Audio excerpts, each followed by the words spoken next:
Welcome to Move and Bloom, a safe space where together we can grow possibilities. I'm super excited to learn today how moving our bodies and being present in our bodies can help with stress, anxiety, and depression. To learn more about that, I've got Denise Hyble here with me today.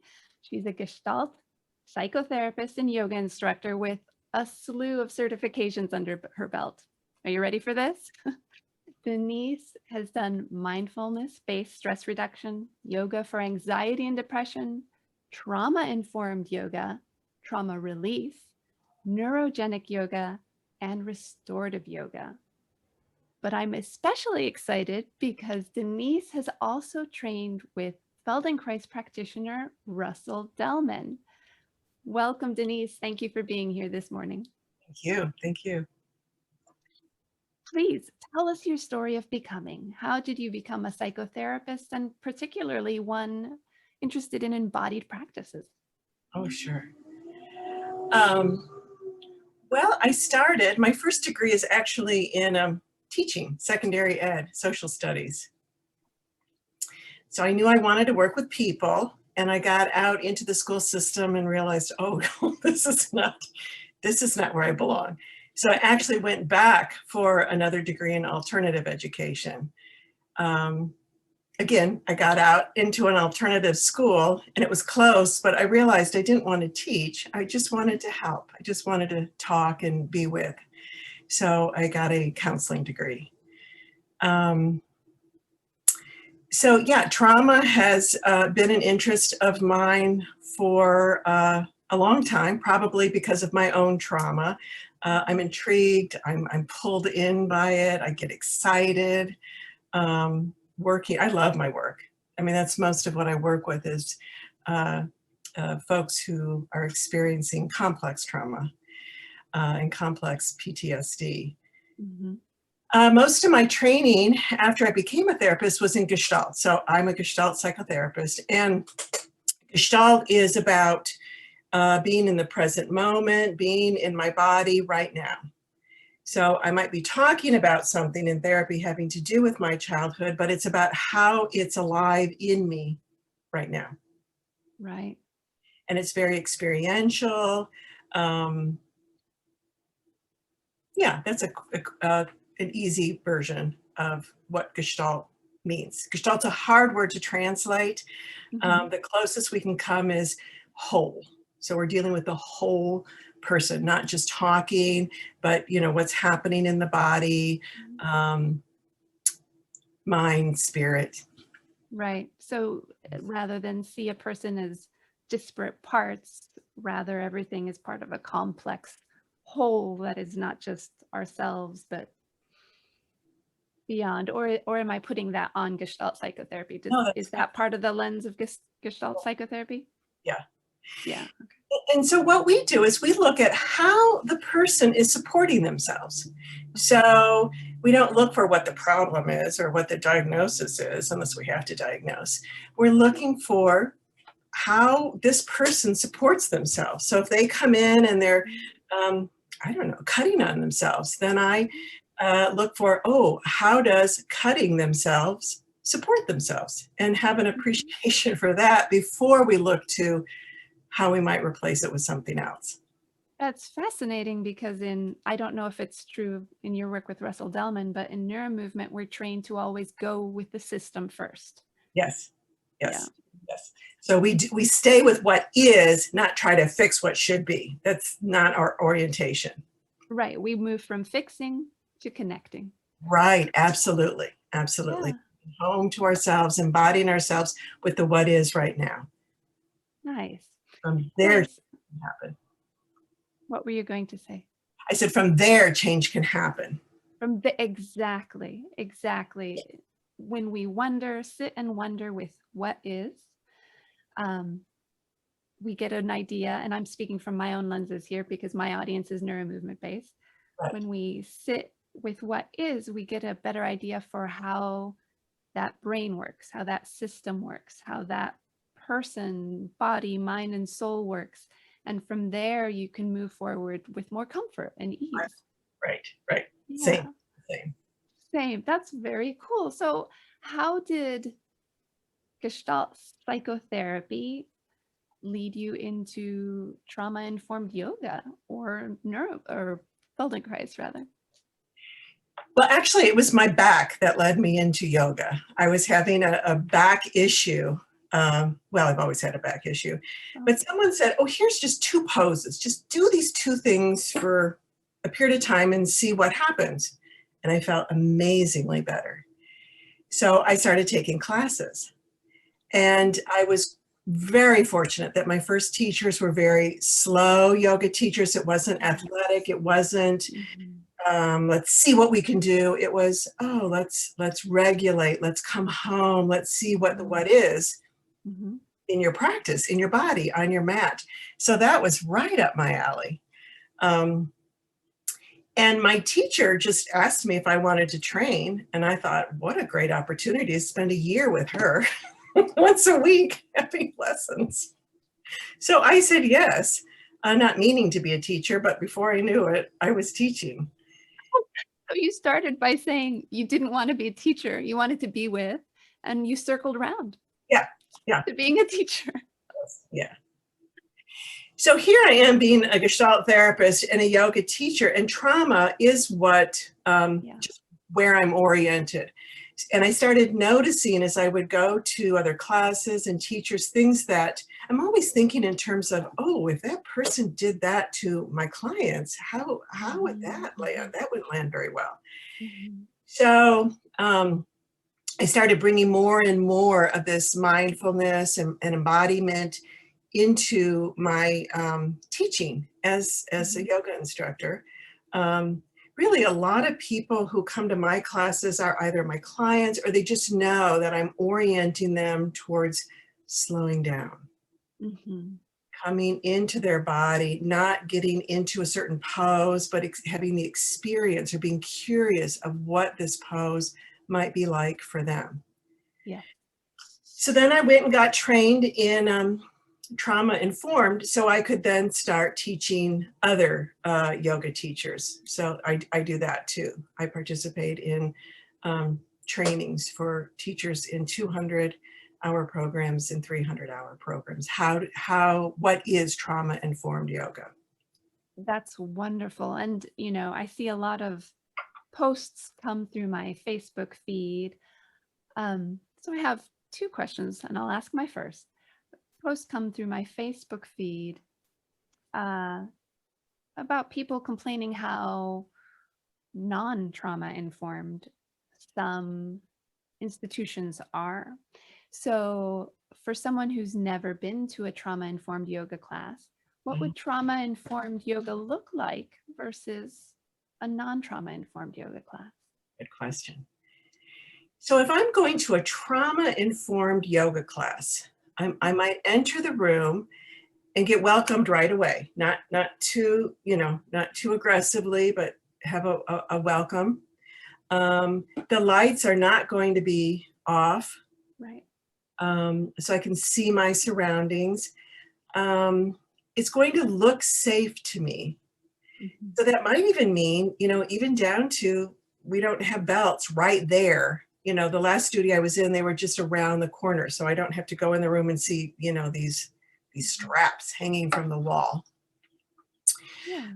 If I'm in a trauma-informed yoga class, I'm going to hear more invitational language Yeah. than directive language. There's an invitation to be curious, not get into a pose. But maybe you might want to try this, or notice this, as opposed to we're going to put this arm over here, stretch here, do this. We're already, most of us, are cued to do what we're told. So in a trauma-informed yoga class, we want them to be given room and choice. Right. I call that leaving people in choice. Yes, Yeah. yes. They'll also, if I'm in a trauma-informed yoga class, I'm going to be given options. So there Mhm. might be certain poses, especially that are challenging or triggering, Yes. like a happy baby pose. So I might be given another option. So I'm often, as a teacher, saying, we could do this, you could do this, Mhm. here's what you could do. And I use myself as an example, but I'm going to do a little bit less because my body is telling me right now, that's too Mhm. much. I might hurt later if I do that. Right. I do a lot of, I use words like, so we're going to explore perhaps this blah, blah, blah. And you might feel blah, blah, blah, or maybe not. So I do that maybe or maybe not. And either way, it's perfect That's because right. it's what is right now. Right. Beautiful. Also in a true trauma-informed yoga class does not do controlled breathing. It's just the natural breath. Find the natural breath. Tune Mhm. into the what is. Don't change anything. Sometimes Mhm. just tuning in does change anything. But this holding of the breath, though I love it for myself, I think Yeah. it's very beneficial. For folks who have been Mhm. abused as children, that's very triggering. Right. Yeah. Right. Even drawing attention to breath. So I have one student that I say, if I make any statement about attending to breath, she gets anxious. So I Yeah. say, the most of us right now may attend to our breath. Right. Not all of us. Right. And there's lovely parallels in the neuro movement world because we often say, of course, we're focusing on slowing down, noticing what is, but also when options for exploration are given, there's also ways to talk about if it's accessible to you right now. Right, And if not, you can imagine whatever you need to happen for you right now. right, right. And I use myself as this example too. Like I Mhm. know I don't stand on my head. I don't do shoulder stands. It's not good for me. So I love in a class, if I'm a student, to just sit back and enjoy watching others do that. Or I take a child's pose. I'm known for just taking a child's pose as a student. And I like to give that option. Just imagine it. You know, Yes. I personally have been having back problems lately. And so a lot of what I do is I listen to yoga classes and I imagine because I know my brain is making connections and my body is having that felt experience. Exactly. Exactly. That's beautiful. And I wonder, as we're speaking, because everyone's trauma experience is different, because everyone's triggers are different, do you do any kind of intake process, private, of course, so that you are aware? And what would you recommend for people who go to classes where there perhaps isn't an intake process, how they can advocate for themselves with their instructors? Right, right. So some students, are just so generous, will tell me right away something's happening. I always have some kind of assessment to know. Sometimes it's a form and sometimes it's just verbal. If a new Mhm. person comes in, I want to know. Yeah. I don't ask them if they've had, abuse in their past, but I'm gonna, but I'm gonna ask about their body. What do they know? Surgeries, Mhm. anything that I might need to know. Um, when I do series of classes too. So I have an 8-week series where it's a set group of people, and I have an extensive assessment form for that because we're going to be not just doing asana, but doing some talking and exploring of trauma, anxiety, stress, depression, and so I ask a lot of information. Yeah. But you asked me, so what can a student do? I mean, if they're willing to just tell the teacher, I just need you to know, and so, I just need you to know this, or I'm not going to do everything today, or if a teacher comes along to assist, I don't do assist. No. I just don't. I make it an assumption that that's okay if I do an assist, and I don't do that. But if you're in a class and a teacher is about to assist you, if you can, and I know it's not easy, but find the word no or no thank you or Mhm. with something like that. Yeah. Yeah, as a survivor of medical trauma myself, I know I'm good at advocating for myself, and yet it's still difficult. And this will lead us into my next question because I find that there's just cultural, structural things in place that don't allow us to advocate for ourselves and make it difficult for kind, well-intentioned people to receive those messages from us as trauma survivors and to be able to act on them. For instance, I often tell people when I get on their table for the first time, you know, I've had medical trauma. I'm usually fine. I love getting on the table, having massages, whatever.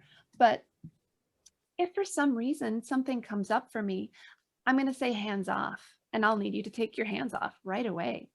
And they're a little, you know, taken aback. Most people are happy to comply. If not, I walk out. Um, but it's a problem to It is. my mind with just the structure. Someone was complaining about medical trauma, and I was thinking, um, also being a nurse and having seen the medical system from both sides, that trauma happens in part because we as medical providers are traumatized by the medical system, and the rules are set up by the medical system. So could you speak to that a little bit? To how students can take care of themselves, or the Sure. medical trauma? Um, how we can navigate the world, advocating for ourselves, Right. knowing that well-intentioned people are often sort of handcuffed into not responding in the most trauma-sensitive ways. Right. So part of it is knowing ourselves. So I may have all kinds of opinions about how to take care of myself, what my boundaries are, what I should or shouldn't do. But maybe I'm that kind of person that when I get with a doctor, you know, I feel that hierarchical position, you know, that positioning, and I'm not able to advocate for myself. So one thing that, well, I always, when I go into a doctor's office, have notes. Even if I know what I want to say, I've got it there and I'm communicating, this is important to me. Well, that's one of the things you can write down. This is not okay, that's not okay. I actually had a student once hand me a note. I loved it. I thought, oh, this is fabulous. She's just come into the class and she let me know, you know, through the paper that she was she had breast surgery, survivor of cancer, and she didn't have to use any words. So that was a gift for me, and it was brilliant on her part. Nice. I also think just going slow. Yeah. Like before we go into a class or somewhere where we're going to be on someone's table or even a doctor's office, to locate ourselves in here. Okay, this is me. Here's Denise. I do know what's right or what's wrong, or, you know, what's good or what's not good for me. If I don't, maybe spend some minutes thinking about it before I get there so I can better advocate for myself. And to not assume that people are out to get me or hurt me. Often for trauma survivors, they're scanning for trauma. Trauma is what's in front of their face, not the present moment. And that's just our nervous system. That's not choice. That's just trying to survive. Right. So, yeah, I've seen some really bad mistakes in or uninformed practices from yoga teachers, and a trauma survivor might think that this, you know, is a dangerous situation or a dangerous person. So not saying it's okay, but have, you know, at least have that attitude that this person too is a person. And maybe they've got their own blind sides, or maybe they've never known. Some of the things I've seen in yoga classes, I think, well, this teacher has never been traumatized. Lucky them. Great. Yeah, lucky them. That's great. And I love it that your student was able to hand you a piece of paper, because I think a lot of people who don't know would welcome that kind of input and are willing to grow with us. Oh, yes. Yeah. You think Yeah. about it. Most yoga teachers, massage therapists, Feldenkrais, Rolfers, these are people who are, generally speaking, self-reflective. They've gone through a process themselves, personally, professionally. to get there, I think generally these are the folks that do want to know. They are still students. Yes. Yes. And like your story, where you had an experience where a few yoga poses were magical, transformative, most of us working in these realms have a similar story and know how powerful these seemingly small experiences can be. And we want the people who come to us to have these same seemingly small, magical, transformative experiences. Right. Yeah. Yeah. Yeah. Yeah. So you did the yoga because of your back. I'm curious what led you to Russell Delman. Oh, yes. Oh, gosh. One of the, can't find the words, one of the That's okay. greatest corners I cornered, turned around, went through.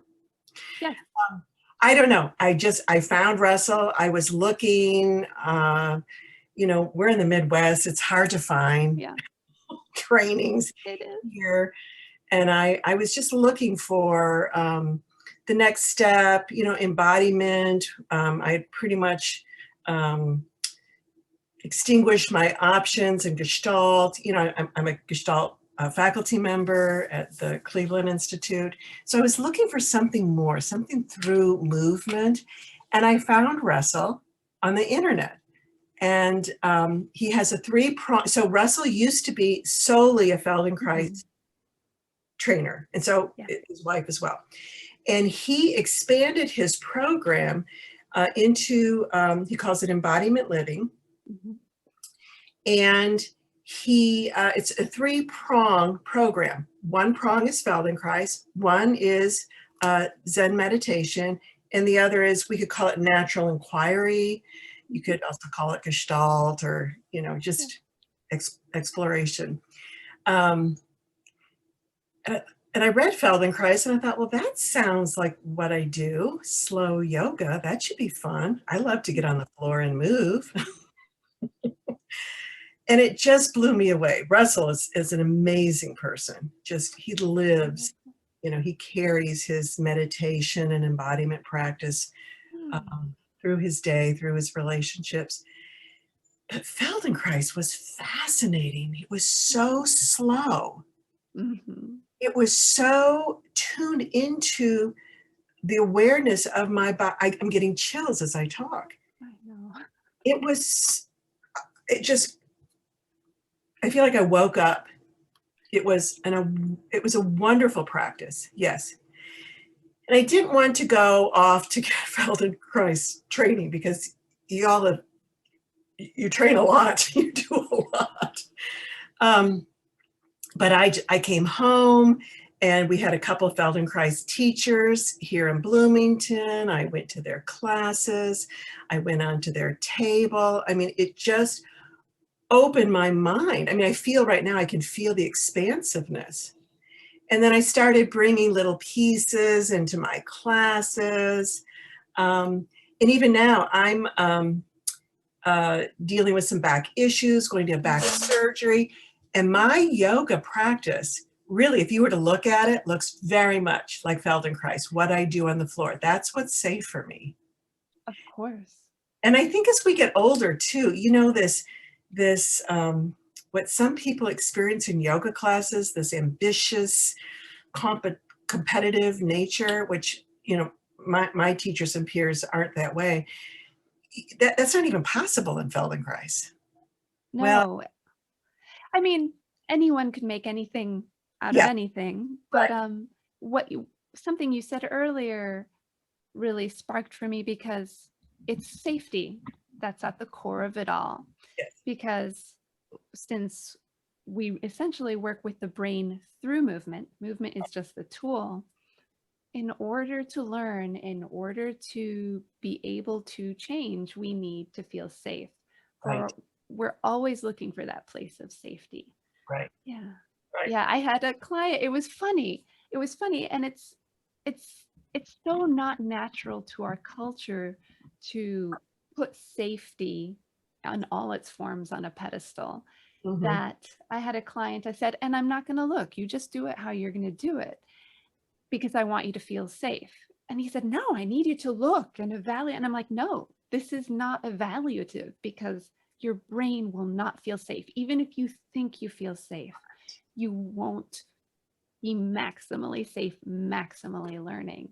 Right. So I love it that you can craft for yourself, and anyone listening can do this for themselves, that sense of safety by going slow.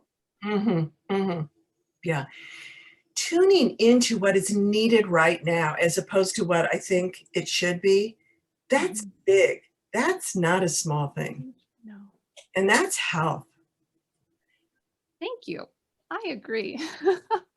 I agree. Very much training the intuition. And I'm curious, perhaps you haven't thought about it, but I'm curious if you have thought at all about Feldenkrais's connection with Erickson, the psychotherapist who was very big into hypnotherapy, which I just call storytelling because hypnotherapy has a bad rap. But how, because really that slowing down also changes the narratives. And that's one of the things I love about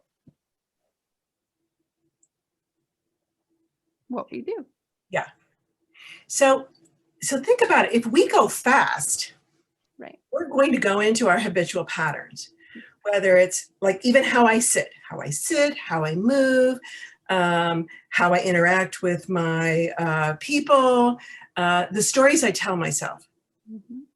If I go slow and if I'm located here and aware, I have the option, gee, my chiropractor says I'm leaning to one side. I guess I could shift in this way.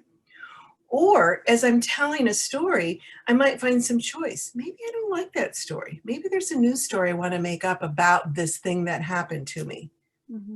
Right?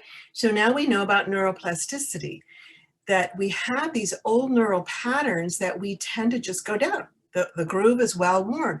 Well, if we go slow, we're mindful and curious, maybe I could construct another story. Right. We're opening up the options, gaining more freedom. Right. Yeah, I love that. I love that. So how have these modalities changed your life? Oh boy. I can't imagine what my life would be like if I hadn't found Gestalt, yoga, Feldenkrais, and everything seems to come right at the time that I need it. Beautiful. I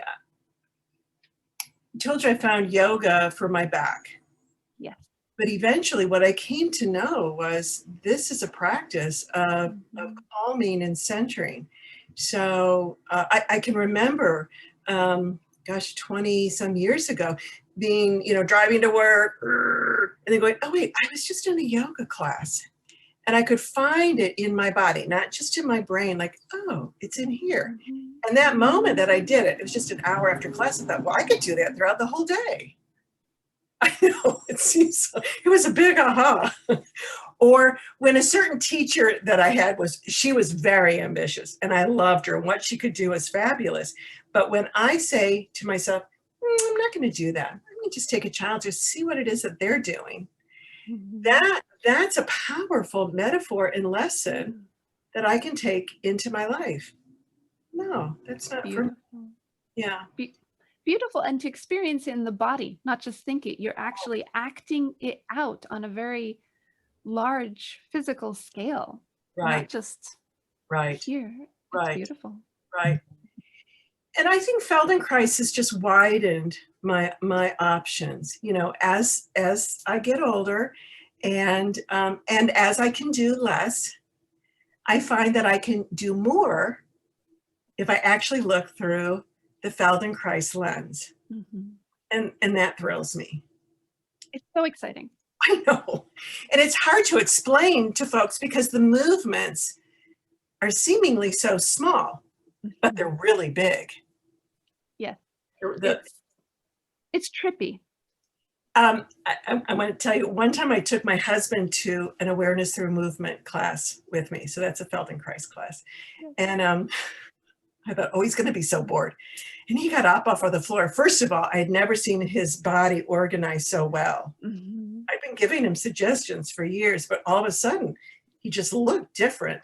And he said to me, that was the hardest class I've ever taken. I thought, that's so interesting because what we did was so small. Right. He hadn't ever moved that slow or small or located in here, not following, very specific directions. It was powerful for him and for me to experience. And the power of exploring something for yourself, because you go to a class because someone has to be the notes, the explicit notes, Right. but this is a giving of power.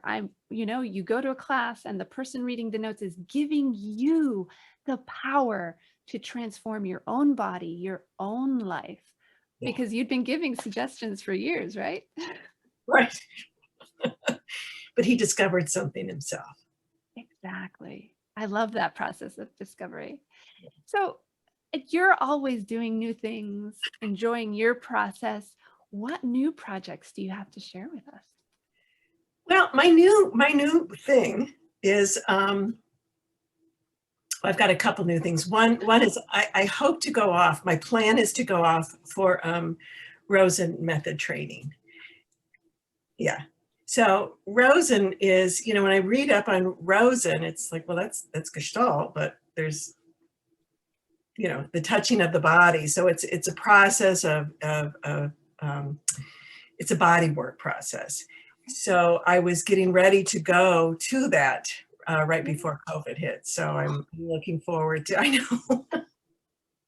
So I'm looking forward to that. I've done as much as I can online.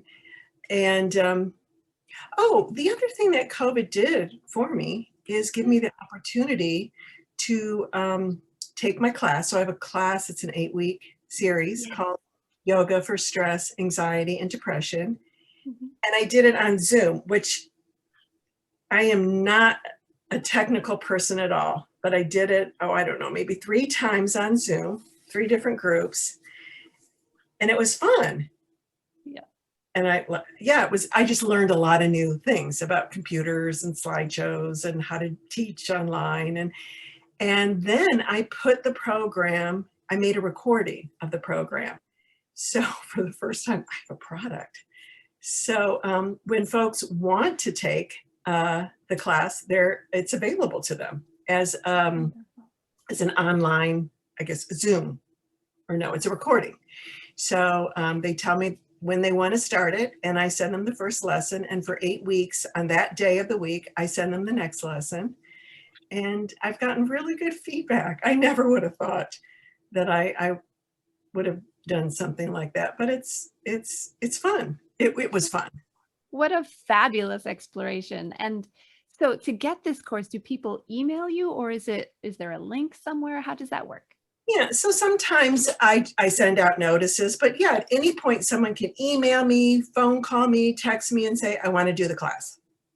Awesome. And I get texts from people I don't even know, and we sign them up that way. Word got out. Oh, yeah. So when this, right now we're streaming to my personal page since I was having technical difficulties on my business page. But once I get the recording up on my business page, I'll be sure to send you the link so you can comment with your email, with whatever information you want to put in there so people can get in touch with you. Because I know trauma keeps coming up in my Facebook feed. Yeah. It's not going to go away anytime soon. Oh, no. And the more resourced we are, right, the better off we'll be. Right. So what would you share with someone who's never tried yoga before, but is contemplating starting a yoga practice? Yeah. My biggest piece of advice is listen to yourself. Nice. Go slow, find your pace, find what's right for you, but it's your practice. It's yours. Listen, it's the whole practice is about listening to you and coming home to you. Yeah, I love that. And I want to say that one thing that I've found valuable is that it's not just coming home to ourselves, it's finding our home, our yoga home, right? And that can be a process of exploration too. Not that I'm not good at yoga or I don't like yoga. That was one experiment. You tried it there with that person at that time. That's right. Maybe that person at a different course is different, or a different person, or a different time. We were talking about how our circadian rhythms are different, right? Right, right, right. So Right. The first yoga class I went to, I was very young, and I yeah, thought, oh, this is not right for me, and therefore yoga is not right for me.